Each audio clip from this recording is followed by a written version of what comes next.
White house کے قریب ایک بار پھر گولیوں کی تڑتڑاہٹ، سیکرٹ سروس اہلکاروں کا جوابی اقدام، حملہ آور کو زخمی حالت میں گرفتار کر لیا۔ واقعے کے وقت ڈونلڈ ٹرمپ وائٹ ہاؤس میں موجود تھے، امریکی صدر کو محفوظ مقام پر منتقل کر دیا گیا۔ واقعے کے وقت وائٹ ہاؤس میں پریس بریفنگ ہونا تھی، مزید تحقیقات جاری، امریکی دارالحکومت میں سیکیورٹی ہائی الرٹ۔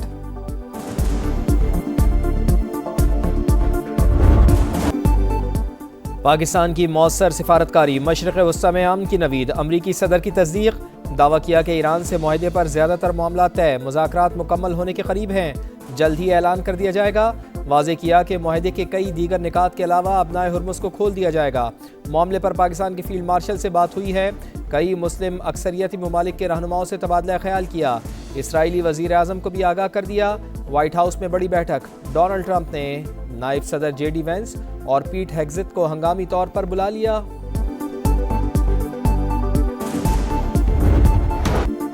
پاکستان کی کوششیں رنگ لانے لگیں، امن کا خواب جلد پورا ہونے کی امید، امریکہ اور ایران جنگ کے خاتمے کے لیے معاہدے کے قریب پہنچ گئے، مسودہ طے، J D Vance, Jared Kushner, Steve Witkoff اور باقر غالباف کی منظوری کے بعد ڈرافٹ دونوں ممالک کی قیادت کو ارسال کر دیا گیا۔ باضابطہ اعلان 24 گھنٹے میں متوقع ہے۔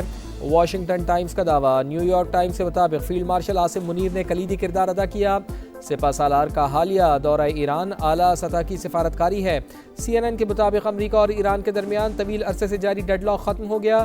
ڈونلڈ ٹرمپ کی پاکستان، قطر، سعودی عرب، یو اے ای، مصر اور ترکیہ کی قیادت کو کانفرنس کال۔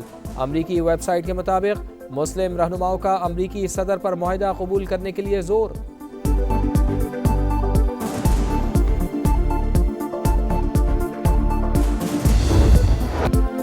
ایران سے مذاکرات میں پیش رفت ہو گئی، ہو سکتا ہے کہ تہران آج ہی جنگ بندی معاہدہ قبول کر لے۔ امریکی وزیر خارجہ مارکو روبیو جلد اچھی خبر کے لیے پر امید، کہا ممکن ہے کہ آج، کل یا آئندہ چند روز میں ہمارے پاس اعلان کرنے کے لیے کچھ ہو۔ ایرانی ترجمان اسماعیل بقائی کی بھی مسودے کے قریب پہنچنے کی تصدیق، کہا توجہ مفاہمتی یادداشت کو حتمی شکل دینے پر مرکوز، متن کا جائزہ لیا جا رہا ہے، منجمد ایرانی فنڈز کے اجرا کو بھی مسودے میں شامل کیا جائے گا۔ پاکستان کی ثالثی کی تعریف۔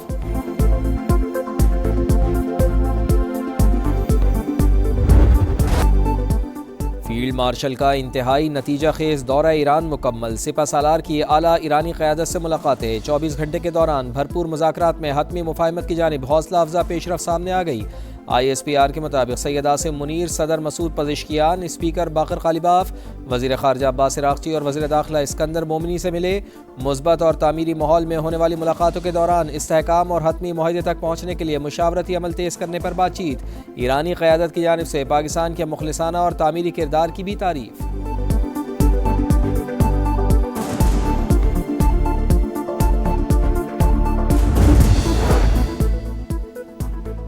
مجوزہ معاہدہ پاکستان کی کوششوں کا نتیجہ، محسن نقوی نے ٹیلی فون کر کے مبارکباد دی۔ پاکستان میں ایرانی سفیر رضا امیری مقدم کا سوشل میڈیا پیغام لکھا، امید ہے کہ وزیر اعظم پاکستان اور فیلڈ مارشل کی کوششیں دیر پا امن کا باعث بنیں گی۔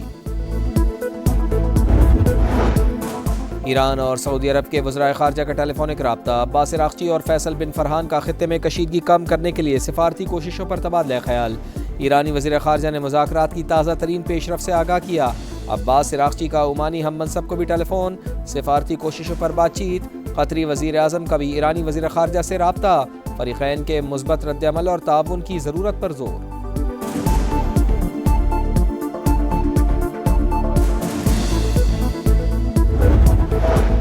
امیر قطر کا امریکی صدر کو ٹیلی فون، خطے کی صورتحال اور پاکستان کی قیادت میں ثالثی پر تبادلہ خیال۔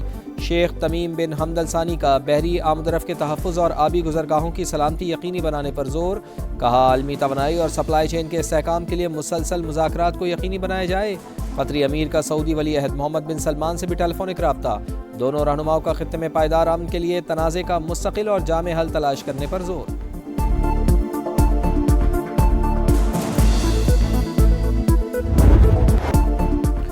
پاک چین معاشی شراکت داری کا نیا باب، وزیر اعظم کا اہم ترین دورہ، کمیونسٹ پارٹی کے صوبائی سیکرٹری سے ملاقات، زیجیانگ اور پنجاب کو جڑواں صوبے قرار دینے اور پاک چین مشترکہ ٹیکنالوجی ریسرچ سینٹر کے قیام کی مفاہمتی یادداشتوں پر دستخط کی تقریب میں بھی شرکت۔ میاں شہباز شریف کی چینی صدر اور ہم منصب سے ملاقاتیں بھی شیڈیول۔ سی پیک فیز 2 کے تحت بزنس فورم میں شرکت کریں گے۔ دونوں ملکوں کے درمیان $5 ارب کے 100 سے زائد سمجھوتوں پر دستخط متوقع۔ پرتپاک استقبال پر زی جیانگ صوبے کی قیادت کا شکریہ۔ ڈیجیٹل معیشت، آئی ٹی، ٹیلی کمیونیکیشن اور زراعت میں عالمی تعاون مضبوط بنانا چاہتے ہیں، وزیر اعظم کا سوشل میڈیا پیغام۔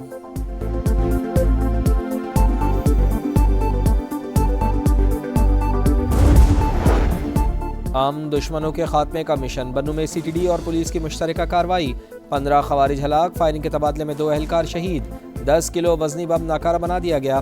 کوئٹہ میں بھی کاؤنٹر ٹیررزم ڈپارٹمنٹ کی بڑی کارروائی، پنجبائی اور نوحصار کے علاقے میں 9 دہشت گرد ہلاک، شدید فائرنگ کے تبادلے میں 4 CTD اہلکار جام شہادت نوش کر گئے، نماز جنازہ ادا کر دی گئی۔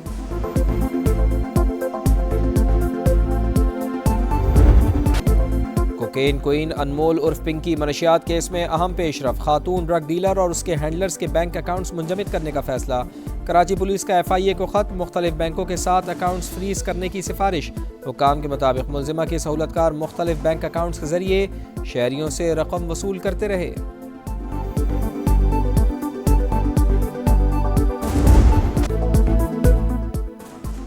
سمندر کنارے پیاسا شہر، کراچی میں پانی کی شدید قلت، نلکے خشک، لائنیں سوکھ گئیں، سپلائی معطل، 40% علاقوں کے باسی بون بون کو ترس گئے۔ North Karachi, new Karachi, Gulshan Iqbal, PIB colony, عزیز آباد، ناظم آباد اور گلبہار بھی شامل۔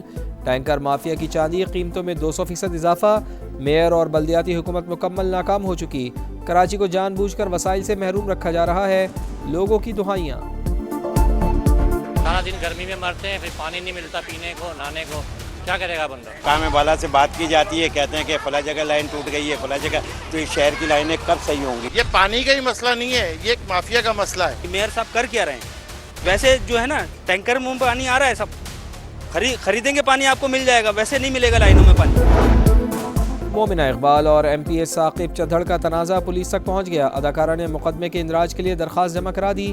جعلی تصاویر وائرل کرنے اور دھمکیوں کا الزام، 2022 میں شادی کی پیشکش کا دعویٰ، رکن اسمبلی نے تمام الزامات مسترد کر دیے۔ پولیس کا معاملہ پیکا ایکٹ کے تحت NCCIA کو ریفر کرنے کا فیصلہ، وزیر اعلیٰ پنجاب مریم نواز کی میرٹ پر کارروائی کی ہدایت۔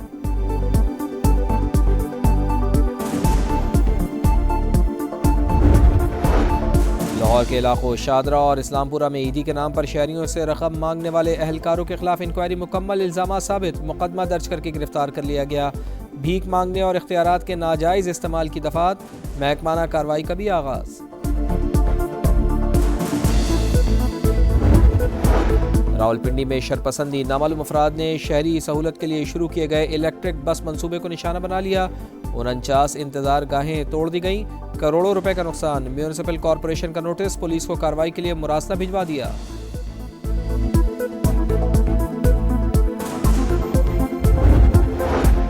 مودی سرکار کاکروچ جنتا پارٹی سے خوفزدہ، جین زی کی تحریک بڑھتی ہوئی مقبولیت سے ڈر کر ایکس اکاؤنٹ بند کرا دیا، نوجوانوں نے کاکروچ از بیک کے نام سے دوسرا اکاؤنٹ بنا لیا۔ کاکروچ جنتا پارٹی کے 6 روز میں BJP سے دگنے فالوورز ہو گئے۔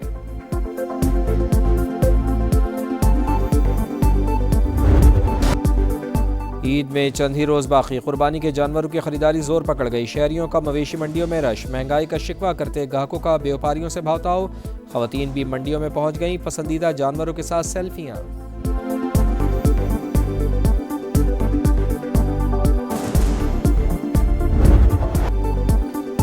بکروں کی ریمپ پر واک، بیوپاریوں کے ڈھول کے تھاپ پر بھنگڑے، سمڑیال کی مویشی منڈی میں انوکھا مقابلہ حسن، 155 کلو وزنی ڈائمنڈ نے بازی مار لی، شہریوں کی بڑی تعداد ایونٹ سے لطف اندوز۔ اور آسٹریلیا کے خلاف ہوم سیریز کی تیاریاں شروع، شاہینوں کا راولپنڈی میں پہلا پریکٹس سیشن، فزیکل ڈرلز کے بعد سینیریو بیس میچ کھیلا، مہمان ٹیم آج پریکٹس کرے گی۔ پاک آسٹریلیا پہلا ون ڈے 30 مئی کو شیڈول۔